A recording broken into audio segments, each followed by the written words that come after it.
नमस्कार, स्वागत है आप सभी का। आइए देखते हैं हेडलाइंस। दलितों के विकास पर प्रधानमंत्री का जोर, कहा औद्योगिकरण का मिलेगा कमजोर वर्गों को फायदा, नौजवानों को नौकरी की बजाय स्वरोजगार की नसीहत। सूखे से निपटने के लिए मध्य प्रदेश और महाराष्ट्र को खास मदद का ऐलान, दोनों राज्यों को मिलेंगे 5,122 करोड़ रुपए, उच्च स्तरीय बैठक में फैसला। मतदाता सूची में पारदर्शिता लाने की कवायद, मुख्य चुनाव आयुक्त नसीम जैदी ने कहा, चुनाव आयोग से जुड़ेगा जन्म मृत्यु पंजीकरण कार्यालय, मृत्यु प्रमाण पत्र जारी होते ही कट जाएगा मतदाता सूची से नाम।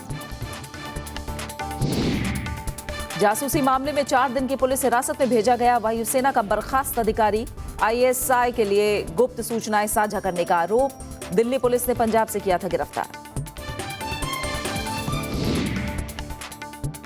नेपाल में बिगड़े हालात, जनकपुर में मधेसी प्रदर्शनकारियों और सुरक्षा बलों के बीच हिंसक झड़पें, 100 से ज्यादा जख्मी, स्कूल कॉलेज और बाजार बंद।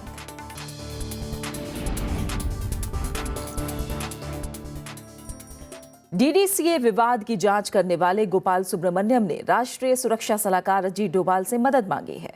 सुब्रमण्यम ने उनसे IB, CBI और दिल्ली पुलिस से ऐसे अधिकारियों के नाम मांगे हैं जो जांच में मदद कर सकें। सुब्रमण्यम ने मुख्यमंत्री को भी इस सिलसिले में चिट्ठी लिखी है।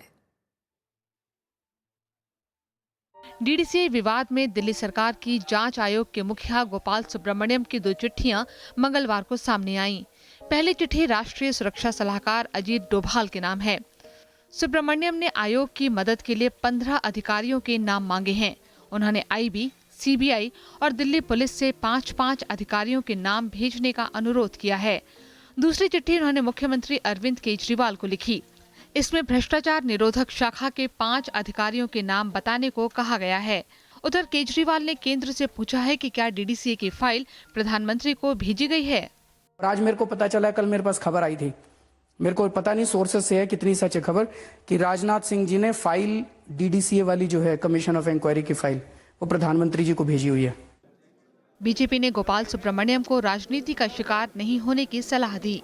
गोपाल सुब्रमण्यम साहब को जो एक निटी-गिटी के साथ, एक माइक्रो डिटेलिंग के साथ, क्या ये इन चीज़ों को करने का अधिकार है? पहला सवाल तो ये पैदा होता है। और दूसरा, जिस पर आपको विश्वास ही नहीं है उसी से आप जांच कराना चाहते हैं, कैसी विडंबना है। कांग्रेस ने गोपाल सुब्रमण्यम का समर्थन किया है। गोपाल सुब्रमण्यम जी ने जो मांग की है उनकी मांग को पूरा किया जाना चाहिए, पर जिस तरह से खबरें सार्वजनिक हुई हैं उससे तो साफ ये लगता है कि केंद्र सरकार अपने तंत्र का दुरुपयोग करते हुए जो भी जांच दिल्ली सरकार कराना चाह रही है उसमें रोड़े अटकाने की कोशिश कर रही है। कानून के जानकार जांच आयोग के गठन पर ही सवाल उठा रहे हैं। ये एक कंपनी है और ये कंपनी अंडर सेक्शन 25 कंपनी है।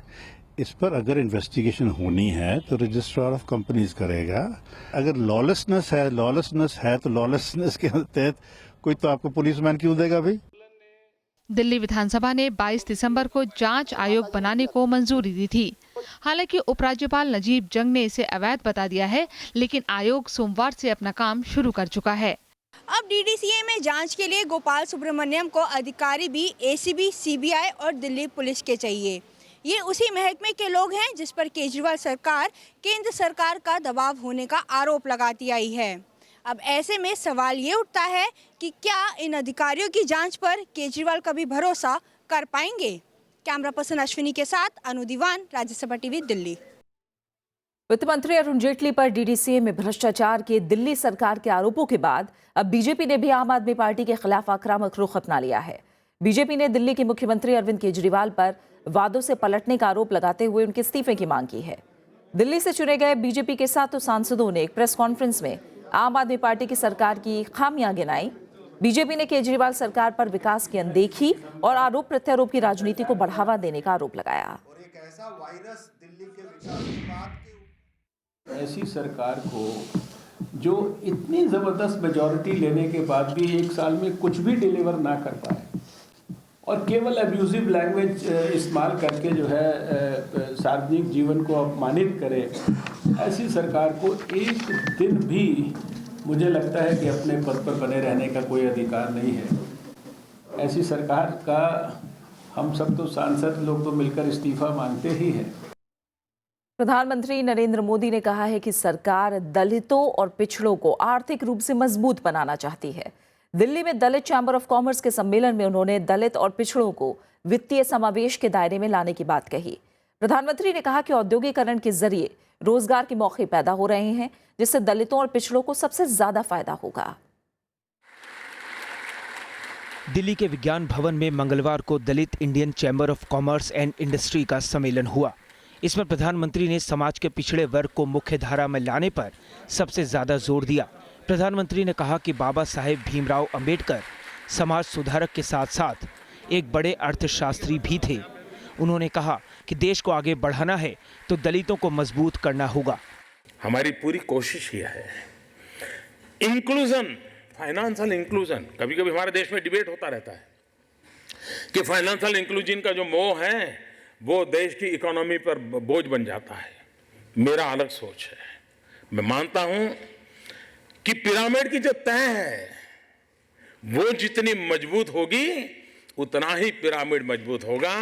प्रधानमंत्री ने स्वरोजगार पर जोर दिया और कहा कि छोटे उद्योगों से कई लोगों को पिछड़े इलाकों में रोजगार मिलता है। प्रधानमंत्री ने छोटे उद्यमियों के लिए चलाई गई मुद्रा योजना का भी जिक्र किया। उन्होंने बताया कि इस योजना के तहत 80 लाख लोग बिना 1 रुपए की गारंटी के ही बैंकों से लोन ले चुके हैं। अच्छे कपड़े पहन ले तो सामंतशाही मानसिकता स्वीकार नहीं कर सकती है। ऐसी अवस्था में आत्मनिर्भर आत्मनिर्भर सम्मान के साथ आगे बढ़ना ये सरकार की भी जिम्मेवारी है और आप सबका हौसला है वो मुझे नई ताकत देता है। दरअसल Dalit Indian Chamber of Commerce and Industry की स्थापना 2005 में हुई थी।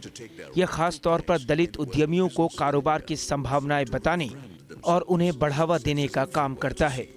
प्रधानमंत्री ने पिछड़े लोगों को सशक्त बनाने के लिए उद्यमशीलता पर जोर दिया है, मगर सवाल यह है कि देश के सुदूर इलाकों में स्वरोजगार तलाश रहे युवाओं को सरकारी दफ्तरों में होने वाली जद्दोजहद से निजात मिलती है या नहीं। कैमरामैन डीके पांडे के साथ नवविक्रम सिंह, राज्यसभा टीवी, दिल्ली। केंद्र सरकार ने महाराष्ट्र और मध्य प्रदेश में सूखे से निपटने के लिए 5,122 करोड़ रुपए की राशि आवंटित की है। इसमें मध्य प्रदेश को 2,022 करोड़ रुपए, जबकि महाराष्ट्र के लिए 31,000 करोड़ रुपए की राशि आवंटित की गई है। केंद्र सरकार की उच्च स्तरीय समिति की सिफारिशों के बाद ये राशि आवंटित की गई है। कमेटी में केंद्रीय गृह मंत्री राजनाथ सिंह और कृषि मंत्री राधा मोहन सिंह भी शामिल थे।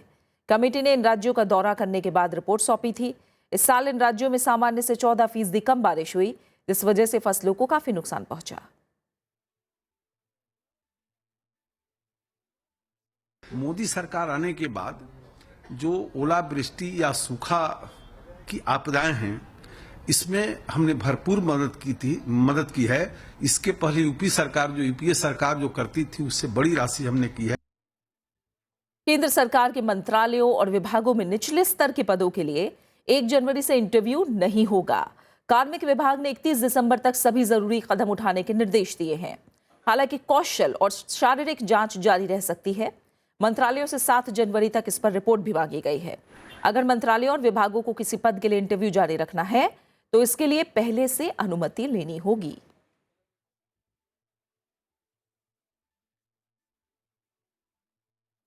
मुख्य चुनाव आयुक्त नसीम जैदी ने कहा है कि मतदाता सूची में सुधार के लिए जिला जन्म मृत्यु पंजीकरण रजिस्ट्रार कार्यालय को चुनाव आयोग के साथ जोड़ा जाएगा। इससे मृत्यु प्रमाण पत्र जारी होने के साथ ही मतदाता सूची से उस व्यक्ति का नाम हट जाएगा। साथ ही वोटर की डुप्लीकेसी रोकने में मदद मिलेगी। इस तकनीक की शुरुआत ई डिस्ट्रिक्ट प्रोग्राम के जरिए पंजाब से होगी। बाद में इसे बाकी राज्यों में लागू किया जाएगा। पंजाब के दौरे पर गए मुख्य चुनाव आयुक्त ने कहा कि किसी व्यक्ति की मौत के बाद वोटर लिस्ट से नाम काटने की जिम्मेदारी सिर्फ उस परिवार पर ही नहीं छोड़ी जा सकती। मुख्य निर्वाचन आयुक्त नसीम जैदी ने कहा कि निर्वाचन आयोग ये भी सुनिश्चित करेगा कि मतदाता को वोट डालने के लिए 2 किलोमीटर से ज्यादा न जाना पड़े। केरल में शराब पर पाबंदी पर सुप्रीम कोर्ट ने मुहर लगा दी है। राज्य सरकार ने शराब पर पाबंदी के लिए नीति बनाई थी, जिसके खिलाफ याचिका दायर की गई थी। सरकार ने 10 साल के भीतर राज्य में शराब पर पूरी तरह से रोक लगाने की नीति बनाई है। केरल में शराब पर पाबंदी पर सुप्रीम कोर्ट की रजामंदी के बाद अब सिर्फ 5 सितारा होटलों में शराब परोसी जाएगी। राज्य सरकार ने 10 सालों में प्रदेश को शराब से पूरी तरह से मुक्त कराने का लक्ष्य रखा है। राज्य सरकार की इस नीति के खिलाफ बार मालिकों ने सुप्रीम कोर्ट में याचिका दायर की थी, जिसे खारिज कर दिया गया। 2, 3, 4, 5 star is absolutely illegal. Therefore, it cannot be sustainable, and therefore the impugned policy has to be set aside. This was the argument made by the bar owners. That has been dismissed by the Supreme Court. Supreme court के इस फैसले से बार मालिक नाखुश हैं। उनका कहना है कि इसका सीधा असर पर्यटन पर पड़ेगा। Then currently now we are being refused, and we are actually our prayer was to be on the same footing to be considered, but then today the policy of the Kerala government is upheld. Gujarat, Nagaland, Manipur और लक्षद्वीप में शराब पर पाबंदी है। बिहार के मुख्यमंत्री नीतीश कुमार भी 1 अप्रैल 2016 से प्रदेश में शराबबंदी की बात कह चुके हैं। आंकड़ों के अनुसार केरल में सबसे ज्यादा शराब की खपत है। रविंद्र सिंह चौहान, राज्यसभा टीवी। सूचना और प्रसारण मंत्री अरुण जेटली ने कहा है कि मीडिया में होने वाली बहस तथ्यों पर भारी पड़ रही है।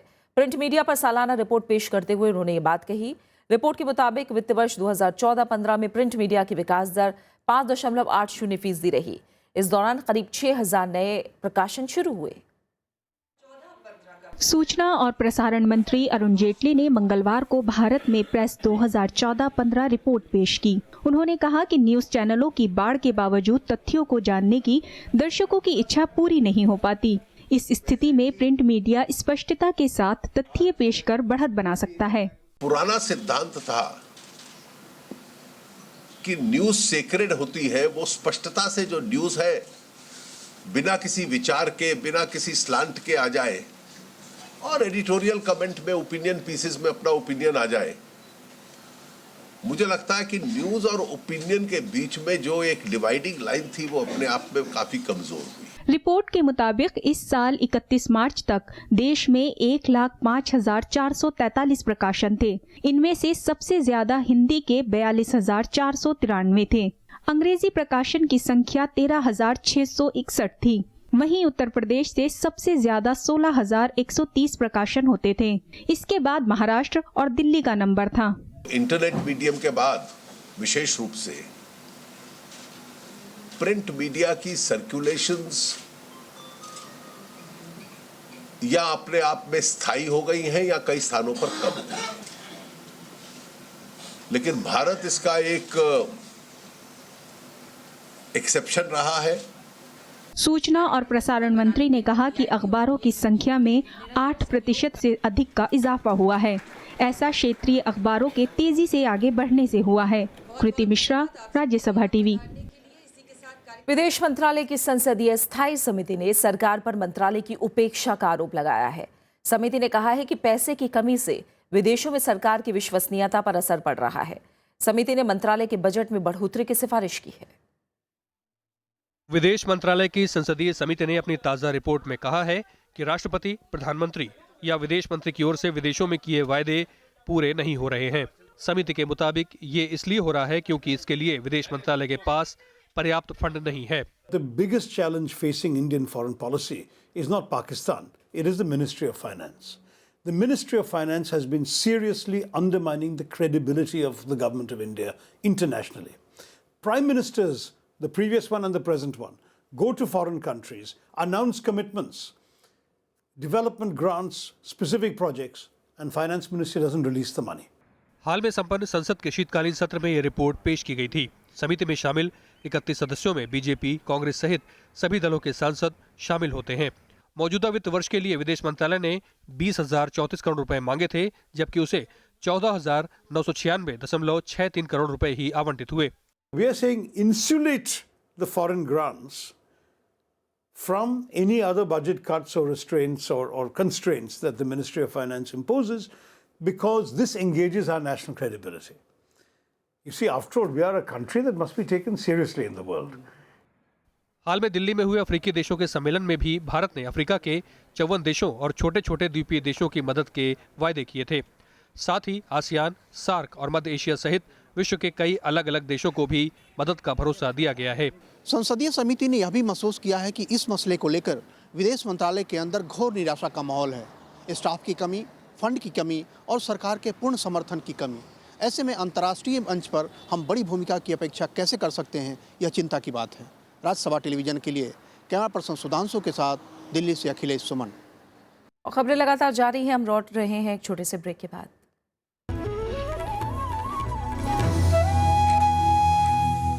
राज्यसभा टेलीविजन के खास प्रोग्राम विरासत में आपका स्वागत है।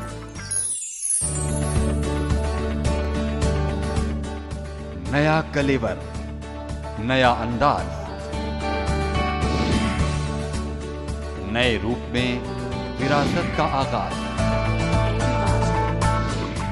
देखिए हर बार नया किरदार। उनकी नजर उनका शहर के बाद विरासत का इंद्रधनुषी संसार, सिर्फ राज्यसभा टीवी पर।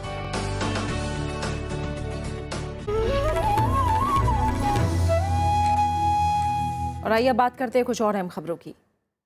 सीपीएम के कोलकाता में हो रहे महाधिवेशन का आज चौथा दिन है। अधिवेशन के दौरान इस बात को महसूस किया जा रहा है कि पार्टी को समय के मुताबिक बदलना होगा। 5 दिवसीय महाधिवेशन के तीसरे दिन मंगलवार को पार्टी के भीतर आंतरिक लोकतंत्र पर बहस हुई। सीपीएम ने पार्टी के अंदर नई संस्कृति बनाने पर जोर दिया है। पार्टी अब नौजवानों को तरजीह देने की बात भी कह रही है। सीपीएम की प्लेनम में हुई चर्चा में पार्टी ने महसूस किया है कि समय के साथ न बदलने का खामियाजा पार्टी को चुनाव और संगठन दोनों में भुगतना पड़ा। मंगलवार को अधिवेशन के तीसरे दिन पार्टी के भीतर आंतरिक लोकतंत्र की कमी पर प्रतिनिधियों ने चर्चा की। शिकायत भी हुई कि पार्टी नेतृत्व किसी मुद्दे पर अलग राय रखने वालों को बोलने का मौका नहीं देता। प्लेनम में 37 साल बाद संगठन की समीक्षा हो रही है। Criticism in that sense, we meet not to criticize. The Communist Party, the practices, age-old practices, we meet to have a self-critical assessment of the situation and assessing the strength and the weaknesses of the organization and trying to find out with a collective wisdom the future course. Party संगठन और party नेतृत्व में नौजवानों को लाए जाने पर जोर दिया जा रहा है। इसके लिए पार्टी रणनीति बना रही है। जानकारी के अनुसार पार्टी के पूर्व महासचिव प्रकाश करात ने संगठन पर जो रिपोर्ट पेश की है उसमें कई संशोधन आए हैं। वो अभी तक सर्कुलेट नहीं हुए हैं, वो तो भी आ रहे हैं। वो पहले डेलीगेट्स के अंदर सर्कुलेट होंगे, उससे पहले हमारे पीबी में सीसी में डिस्कशन होंगे, उसके बाद डेलीगेट्स में होंगे, फिर वो एक्सेप्ट होंगे या रिजेक्ट होंगे और उसके बाद फिर आपके पास जाएंगे। इस चर्चा में पार्टी के भीतर ऐसी नई संस्कृति पर जोर दिया गया है जो कि नई पीढ़ी को आकर्षित कर सके। कोलकाता प्लेनम में सीपीएम बदलते जमाने के साथ कदम से कदम मिलाकर चलने की रणनीति बना रही है। इस सिलसिले में डेलीगेट्स ने नेताओं को जनता से ज्यादा घुलने मिलने की नसीहत दी है और इसके साथ ही पार्टी सोशल मीडिया के ज्यादा इस्तेमाल पर भी चर्चा कर रही है। माना जाता है कि पार्टी महासचिव सीताराम येचुरी इस बदलाव को सामने से लीड कर रहे हैं।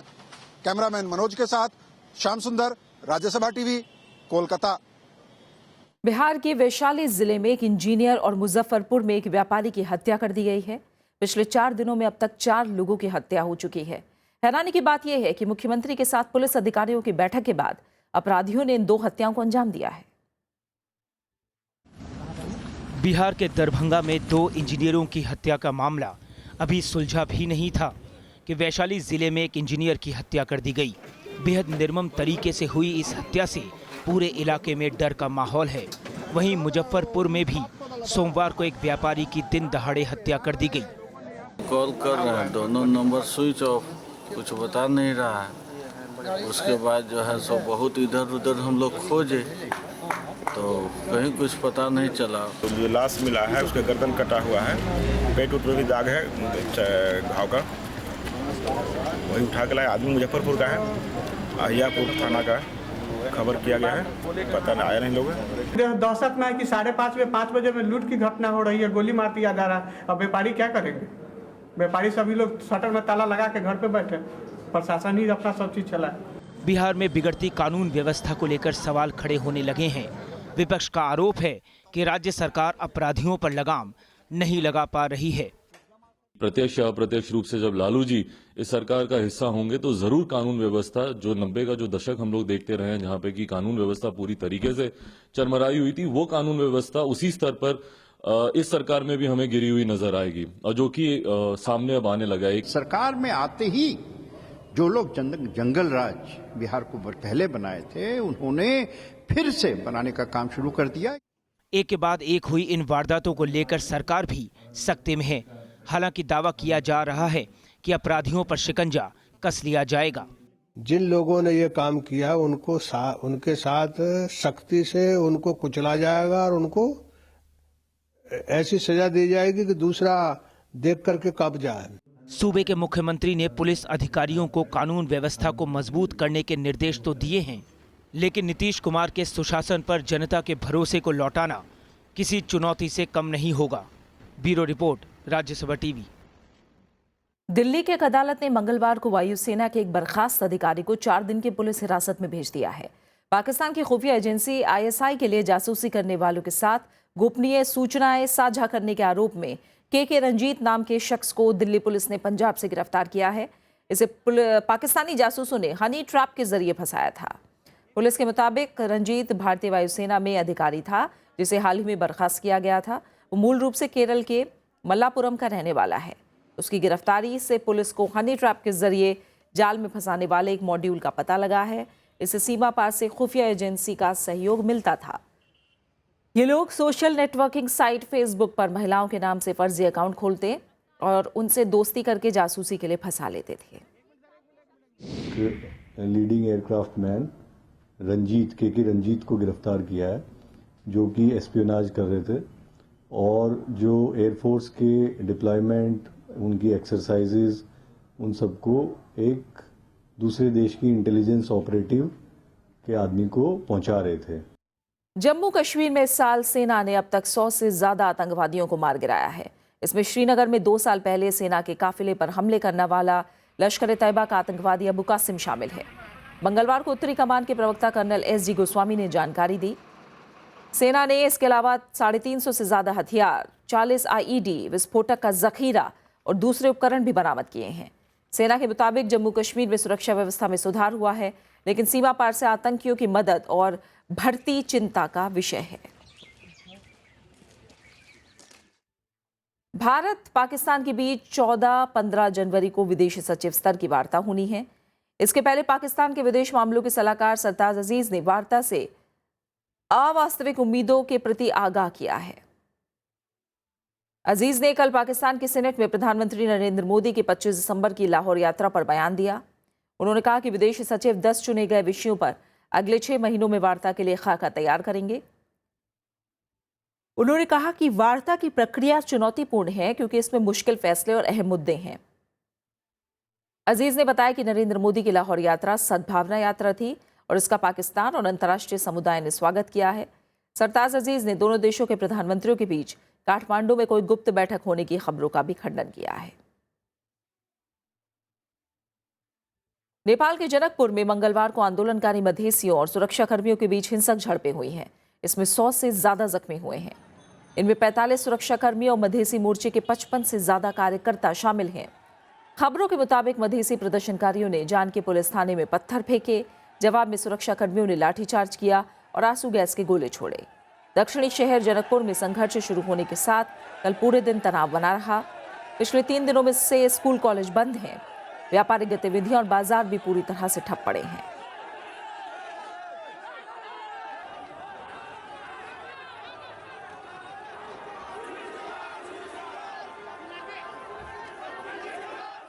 इस बीच नेपाल के प्रधानमंत्री KP शर्मा ओली जल्दी चीन की अपनी प्रथम यात्रा पर जाने वाले हैं, जबकि परंपरागत रूप से नेपाल के नए प्रधानमंत्री सबसे पहले भारत की यात्रा किया करते थे। नेपाल के उप प्रधानमंत्री कमल थापा ने बताया कि प्रधानमंत्री ओली 2016 की शुरुआत चीन की यात्रा के साथ करेंगे। इस दौरान कई समझौतों पर हस्ताक्षर होने की उम्मीद है। इस बीच चीन नेपाल को मदद के तौर पर 14 लाख लीटर अतिरिक्त पेट्रोल की आपूर्ति के लिए तैयार हो गया है। इससे पहले अक्टूबर में भी चीन ने नेपाल को 13 लाख लीटर पेट्रोल मदद दी थी।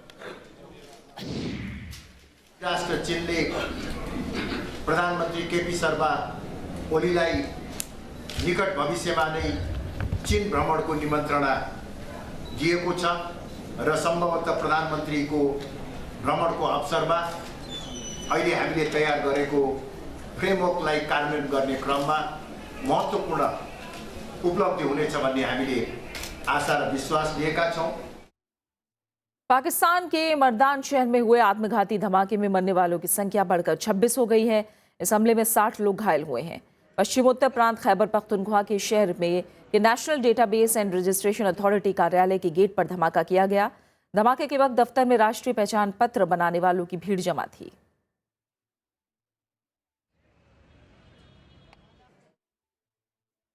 गुजरात के प्रसिद्ध साहित्यकार रघुवीर चौधरी को 2015 का ज्ञानपीठ पुरस्कार दिया जाएगा। ज्ञानपीठ चयन बोर्ड ने चौधरी के नाम पर मुहर लगा दी है। उन्हें 1977 में साहित्य अकादमी पुरस्कार से भी सम्मानित किया जा चुका है। चौधरी अब तक 80 से ज्यादा किताबें लिख चुके हैं।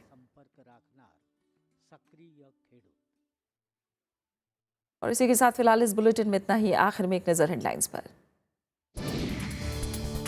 दलितों के विकास पर प्रधानमंत्री का जोर, का औद्योगिकरण का मिलेगा कमजोर वर्गों को फायदा, नौजवानों को नौकरी की बजाय स्वरोजगार की नसीहत। सूखे से निपटने के लिए मध्य प्रदेश और महाराष्ट्र को खास मदद का ऐलान। दोनों राज्यों को मिलेंगे 5,122 करोड़ रुपए। उच्च स्तरीय बैठक में फैसला।